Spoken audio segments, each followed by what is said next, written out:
Hi everyone. This is a little ghost family that you can hang on a tree at Halloween, even hang it on your Christmas tree, doesn't matter. But I have this as two adults and two children, and you can make it as one adult and with as many children as you want, or two adults with as many children as you want. And usually what I do is I put the family name on the banner, or you can put everyone's individual name. And I don't know what I was thinking when I did the music with this, but I hope I am talking over it. So this is very easy to do. Remember, condition your clay before you start. And we're going to start with rolling out the white clay. So here we go. Just make like a giant teardrop and don't make them too thin. Shape it up the way I'm showing. Very easy.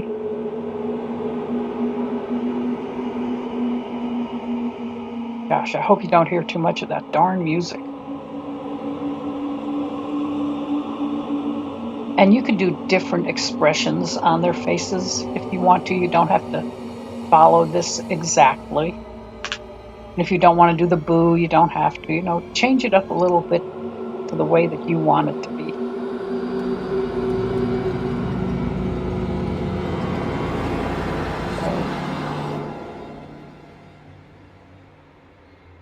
and I kind of twist the end of the ghosts, like they have a little tail. If you watched the previous video, the one with the three little ghost pins, this is kind of similar to the way I made those. And I'm kind of sweeping the bottoms to the side so that it looks like they're cruising through the air. If you make them straight down, it'll look like they're just kind of standing there. But ghosts are kind of wild and fly around. And well, I don't know how wild this family is, but you can put scary expressions on their faces if you want, whatever. You can also make the banner a different color. If you want to make it black or purple or green or orange, you can do that. But I thought I would just stick with some basic Halloween colors.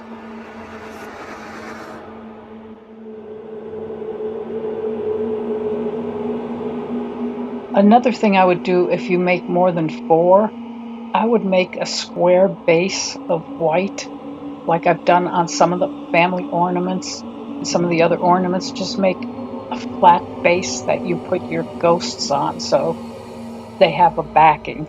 And it might make it a little bit stronger if you have more than four of them on there.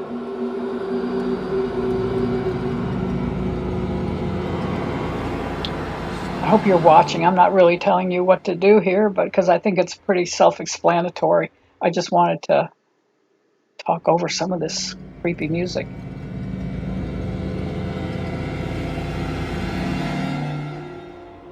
Now you don't have to do the head like that. You can do a round head, and I think I do a round head on some of them. But she's the mom. We're going to put a bow on her, so she kind of has to have something coming up out of her head.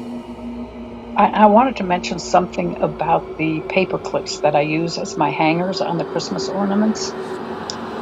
I have not been able to find the color ones lately, but I'm sure if you check the internet, you can find them. I used to use just the silver colored ones, and I really like the plastic coated ones in the colors. And they do okay in the oven when you bake them.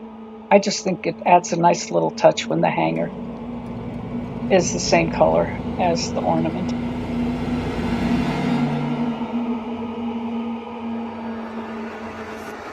So I might just leave you here and let you continue.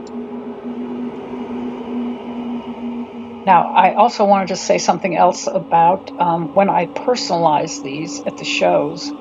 For many years, I used Sharpies, and I never had any problems with Sharpies. They never faded on me.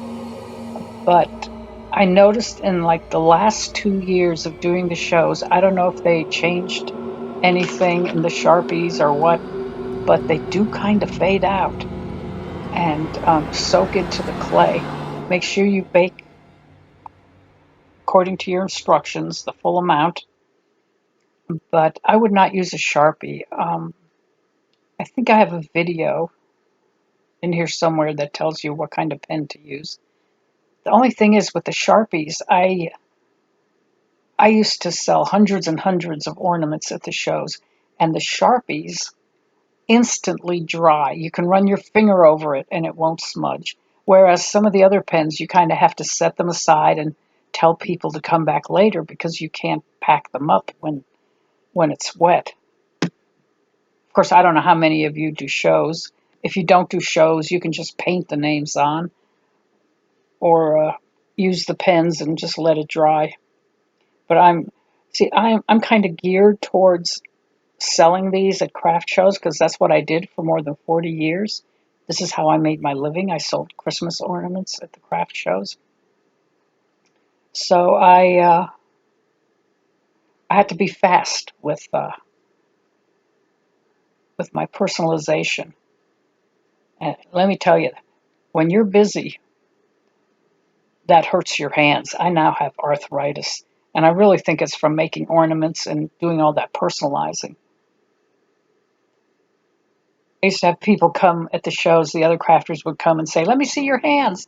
And my hands would be all gnarly and crunched up, and they go, "Oh, you must have had a good show. You're in pain with your hands." I said, "Yep." And I always have to have a helper at the show because my helper would take down the names for me. We had a system. You got to have a system. And they would, bag and take the money and all that. And I would just be sitting there with my head down, writing names all weekend long, which is not a bad thing because that means I'm selling. And that's the point of going to a craft show. You want to make some money, you want to sell your ornaments. So, and that's another thing I wanted to talk to you about is I did production crafting. I did not do one of a kind. And when you do production crafting, you cannot make one ornament at a time. You have to lay out your base, then add the heads to all of them.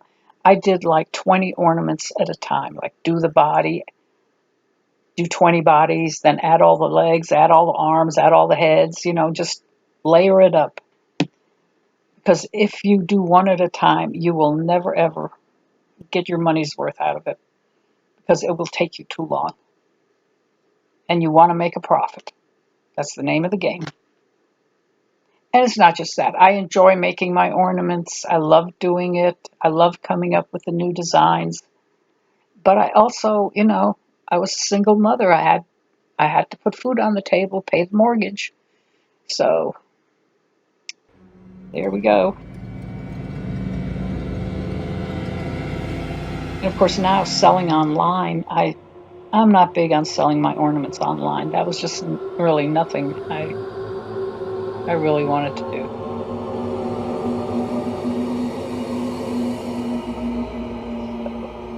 But of course, everybody has their own little business plan. And I really hope that you go to craft shows and see what everyone is doing because seeing something in person and picking it up in your hand and looking at it is so much better than looking at a picture. And I would hate to see the craft shows disappear. It would be such a shame. When I first started doing the craft shows, I did the shows on the East Coast, and we would be in big coliseums and civic centers, and there'd be like 400 or 500 booths, and people would be lined up around the building waiting to get in. And the last few years before I retired, it was just like half the people, half the crafters and artists, and all because of online stuff. But online is fine, but I'm telling you, when you can hold it in your hand and look at it, feel it, it's just so much better. So when you have a craft show in your town, please go take a look at what everyone has to offer because it's wonderful. So many talented people out there. I don't do them anymore because I'm 70 years old and I have my various illnesses, and it's just too much for me. But I enjoyed doing the shows. Made a lot of friends, met a lot of people, and yeah, just go check them out.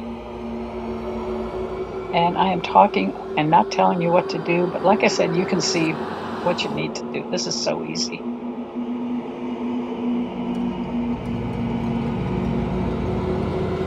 Oh, and another thing, if you do craft shows, another thing I notice is I have a lot of designs. And as the years go by, if you're doing craft shows, retire some of your designs for a few years. And then when you bring them back a few years later, everyone will go, "Oh, you've got something new." You can go, "Yes, something new." Of course, you always have your staples that you have to sell. You always got to have the Santa Claus head, an angel. I had that little witch sold really well. My little mouse holding the wreath, I had to make him every year. Oh, so many that I had to make every year. And personalized family ornaments, big seller. So, and they are a little more work, but you also get more money for them. So, and I know it's so much harder for everyone nowadays at the craft shows because the prices have gone up so high on the clay. When I started doing the colored clay, now when I started doing dough ornaments, and then I quickly switched over to the Sculpey. But that was back in the days when you had to paint the Sculpey. I couldn't work with the female Cernit; it was just hard as a rock. And then the Super Sculpey came out, and then the little 2 ounce packs of colored Sculpey, and that was just great. But I paid 39 cents for a 2 ounce block of the colored Sculpey 3. And can you imagine paying that nowadays? Wow. And then for a while, I was buying wholesale directly from the Polyform factory, and then they stopped doing direct sales to the craftspeople. But I still got it wholesale. But many times the craft stores would have sales, and it'd be really like 69 cents a pack. Don't have that anymore. So you have to price accordingly. But of course, people nowadays expect that they'll be paying a lot more for it.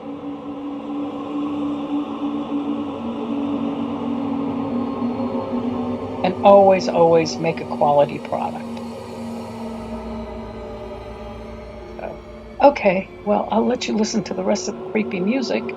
And I don't think there's much more to go. And remember, put the blush on the cheeks before you bake. And I will let you go to the end of this now with the music.